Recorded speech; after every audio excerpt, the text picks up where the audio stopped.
আসসালামু আলাইকুম সুপ্রিয় বন্ধুরা, নতুন একটি মেডিসিনের রিভিউ নিয়ে হাজির হয়েছি।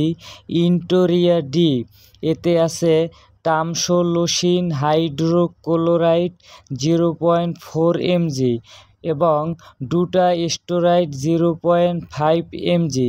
এটি তৈরি করেছেন ডিবিএল ফার্মাসিউটিক্যালস লিমিটেড। এর ইউনিট প্রাইস 21 টাকা, স্ট্রিপ প্রাইস 210 টাকা।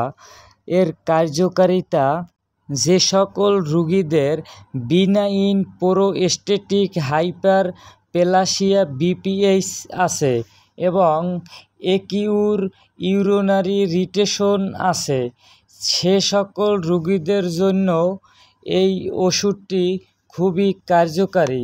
বিনাইন প্রোস্টেটিক হাইপার প্লাসিয়া বিপিএইচ হল প্রোস্টেট গ্রন্থির একটি অক্যান্সার বৃদ্ধি যাহা প্রায় 50 বছর বা তার বেশি বয়সী পুরুষদের প্রভাবিত করে এবং মূত্রত্যাগের সমস্যা সৃষ্টি করতে পারে, যেমন ঘন ঘন প্রস্রাব ও প্রস্রাব শুরু করতে অসুবিধা হয়, প্রস্রাব থেমে থেমে হয়, প্রস্রাবের শেষে ব্যথা অনুভব হয়, প্রস্রাবে জ্বালাপোড়া এ সকল লক্ষণ দিতে পারে।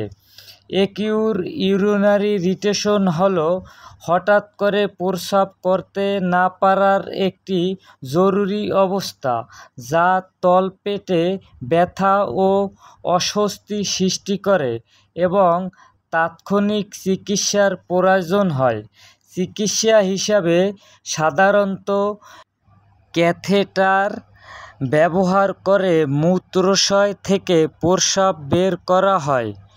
প্রোস্টেট সমস্যা, মূত্রনালীর প্রতিবন্ধকতা এবং কিছু ওষুধের পার্শ্ব প্রতিক্রিয়ার কারণে এই রোগটি হতে পারে।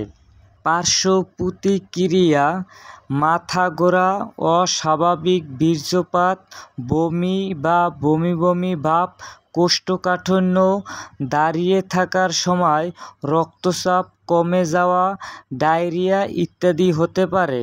গর্ভ অবস্থায় সেবন করা উচিত নয়, তবে সেবন করতে হলে অবশ্যই রেজিস্টার্ড ডাক্তারের পরামর্শ নিয়ে সেবন করবেন। ধন্যবাদ।